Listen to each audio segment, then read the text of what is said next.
Unit 6 expert detectives. Story जो है निषाद निषाद नाम का एक लड़का है जो कि 7 इयर्स का है और स्टोरी में उसे 7 नेम से बहुत बार बुलाया गया है। इसलिए नहीं कि वो 7 इयर्स का है, बल्कि उसके नाम का जो मतलब होता है वो म्यूजिकल स्केल का 7th नोट है, 7वां नोट है, इसीलिए उसे 7 निकनेम से बुलाया जाता है, ना कि वो 7 इयर्स ओल्ड है इसलिए। और उसकी बड़ी बहन है जिसका नाम माया है, वो 10 इयर्स ओल्ड है। दोनों जो है सो बहुत ही क्यूरियस है, उत्सुक हैं मिस्टर नाथ नाम के एक व्यक्ति को लेकर। मिस्टर नाथ जो है उनके फेस पे बहुत सारे दाग हैं, स्कार हैं, और वो अकेले रहते हैं और किसी को भी उनके बारे में ज्यादा कुछ नहीं पता है। इसीलिए बच्चे जो हैं वो आश्चर्य में हैं कि क्या जो मिस्टर नाथ हैं वो एक क्रूक हैं, क्रूक क्रिमिनल कह सकते हैं, जो पुलिस से छिप रहे हैं, या फिर बस एक अकेले आदमी जिनके पास कोई फ्रेंड या दोस्त नहीं है। ये जो स्टोरी है एक बुक द ब्रोकन फ्लूट नाम की एक बुक है, उसी का एक पार्ट है। इस बुक के राइटर का नाम है शारदा द्विवेदी। तो जैसे ही वो दोनों बच्चे जो हैं क्लिनिक की तरफ जाने के लिए जैसे ही घूमते हैं, वैसे ही निषाद जो है यानी कि जो 7 है वो माया को बोलता है कि मिस्टर नाथ जो है वो तो मॉन्स्टर जैसे बिल्कुल भी नहीं दिखते हैं। इनफैक्ट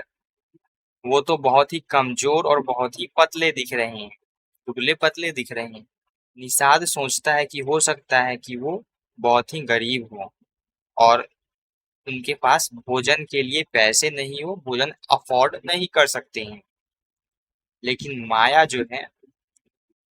उसके पास कुछ अलग ही, कुछ दूसरे ही प्रकार की आइडियाज हैं। उसे लगता है कि जो मिस्टर नाथ है वो एक क्रूक है, वो एक क्रिमिनल है जो कि पुलिस से बचते फिर रहे हैं और उनके पास मिलियंस ऑफ रुपीज है जिनको उन्होंने अपने कमरे में छुपा रखा है। यानी कि लाखों रुपए हैं उनके पास और उन रुपयों को उन्होंने अपने कमरे में छुपा रखा है। जब निषाद यह बात बताता है कि वो तो कहीं पे भी काम नहीं करते हैं, ऐसा लगता है कि वो कहीं पे काम नहीं करते हैं, तो माया जो है वो बोलती है कि मनी जो है जरूर उनके ट्रंक में होगा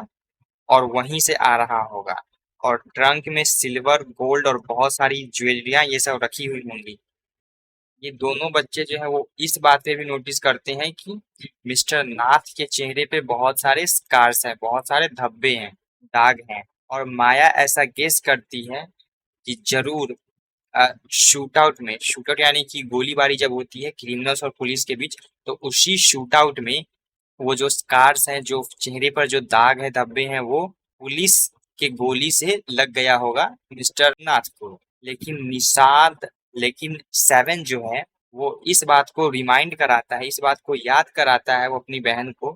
कि उनकी जो माँ है, 7 और माया की जो मॉम है, वो पहले, उन्होंने पहले ही बता दिया है कि वो जो दाग जो है, जो स्कार जो है, वो जलने का निशान है। लेकिन माया जो है वो इस बात को बिलीव नहीं करती है और वो फिर आगे कहती है, सजेस्ट करती है कि हो सकता है कि पुलिस ने मिस्टर नाथ के घर में आग लगा दी हो ताकि वो घर से बाहर निकल जाए। फिर बाद में निषाद यानी 7 जो है वो अपनी माँ के साथ क्लिनिक में जाता है और माया जो है वो अपने एक फ्रेंड के साथ होती है। वहां पे 7 जो है उसे एक चांस मिल जाता है मिस्टर नाथ के साथ मिलने का। और निषाद मिस्टर नाथ के हंग्री लुक यानी कि वो भूखे दिख रहे थे और दुबले पतले दिख रहे थे, तो ऐसा उनका अपीयरेंस देखकर 7 है उसे सॉरी महसूस होता है, यानी कि वो इम्पैथी फील करता है, सहानुभूति फील करता है मिस्टर नाथ के प्रति। इसीलिए जब मिस्टर नाथ गेट, दरवाजे को जब ओपन करते हैं, 7 जो है वो उनके दरवाजे पर जाके नॉक करता है और मिस्टर नाथ जब ओपन करते हैं तो निषाद जो है सो उन्हें एक चॉकलेट बार देता है उनके हाथ में खाने के लिए। उसे लगता है कि शायद वो हंग्री हैं, उनके पास भोजन जो है वो पर्याप्त मात्रा में नहीं है, इसीलिए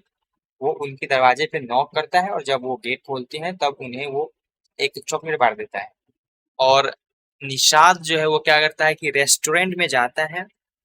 नीचे का जो रेस्टोरेंट है उसमें वो जाता है और रमेश से बात करता है। रमेश जो है वो मिस्टर नाथ के लिए खाना जो है वो लाता है, यानी कि वो एक वेटर है शायद, जो रेस्टोरेंट से खाना लाता है मिस्टर नाथ के लिए। रमेश निषाद को कुछ इंटरेस्टिंग बातें रिवील करता है, जैसे कि रोज जो है वो सिर्फ 2 बार सिंपल सा खाना जो है सो ले जाता है मिस्टर नाथ के लिए, चपाती, दाल और सब्जियां, और 2 कप चाय भी ले जाता है, एक बार मॉर्निंग में और एक बार आफ्टरनून में। मिस्टर नाथ जो है सो हमेशा उसे कैश देते हैं और टिप भी देते हैं, और टिप जो है वो भी बढ़िया देते हैं, अच्छा खासा टिप देते हैं। लेकिन अजीब बात यह है कि हर रविवार को एक फेयर फेयर मतलब होता है, कह सकते हैं गोरा, थोड़ा सा मोटा और चश्मे के साथ, चश्मे पहने हुआ एक व्यक्ति जो है सो हर संडे को लंच करने के लिए आता है मिस्टर नाथ के साथ। अनलाइक द क्वाइट मिस्टर नाथ, जैसे कि मिस्टर नाथ जो है वो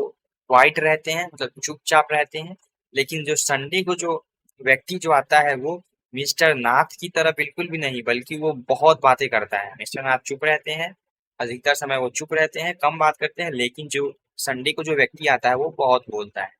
बहुत बातें करता है। माया जो है वो थ्रिल्ड है, उसके लिए ये प्रूफ था कि मिस्टर नाथ जो है वो एक क्रूक है, वो एक क्रिमिनल है, और संडे को जो विजिटर आता है वो उनका पार्टनर है उनके क्राइम में। सो माया क्या करती है,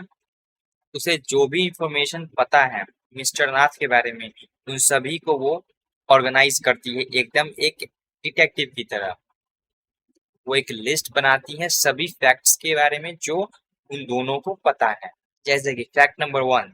मिस्टर नाथ का जो नाम है वो मिस्टर नाथ है,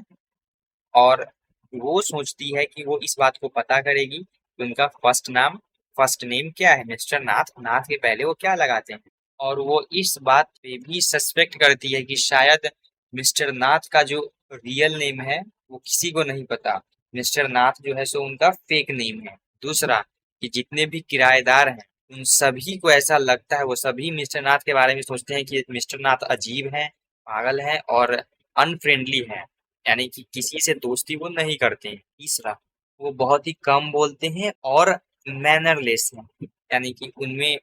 मैनर नहीं है। फोर्थ, उन्हें कोई भी लेटर ये सब रिसीव नहीं होता है। फिफ्थ, और वो रूम नंबर 10 में, शंकर के हाउस के रूम नंबर 10 में रह रहे हैं, और लगभग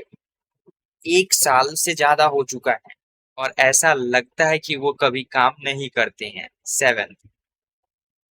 बच्चे यहाँ तक कि जो बड़े लोग जो हैं वो भी मिस्टर नाथ से डरते हैं, उन्हें कोई मिलने भी नहीं आता, सिर्फ संडे मैन जो है, यानी कि जो संडे को जो मिलने आता है उसे छोड़कर। रमेश जो है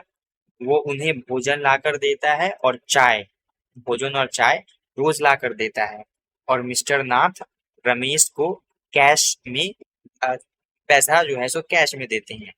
और टिप भी अच्छा खासा देते हैं। और जब माया जो है वो अपना पूरा लिस्ट पढ़कर 7 को सुना देती है, उसके बाद माया श्योर रहती है, माया को ऐसा लग रहा होता है कि मिस्टर नाथ जो है वो पक्का एक क्रिमिनल है। लेकिन निषाद जो होता है